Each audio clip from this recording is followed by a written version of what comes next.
Tumobo na sa mahigit 17 trilyong piso ang utang ng Pilipinas. Kaya sa mga nakikipagsabwatan upang kunin ang pondo ng bayan, mahiya naman kayo. Mahal kong Pilipinas, kamusta na ba? Eto ganun pa rin kalagayan, napapasama. Isang katutak na problema at lubog sa baha. Ang korupsyon sa ating bansa ay mas nadadama na.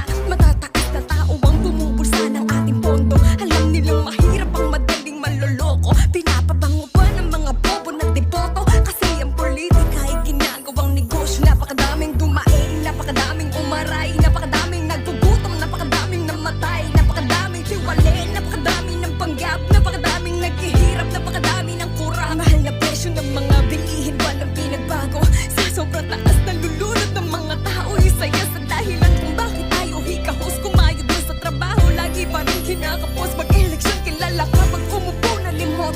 Di naman solusyonan ang nabuo ng kirot. Kasi yung kaban ng bayan ay palagi simot. Tapos magbabalita ang may mamahaling chikot.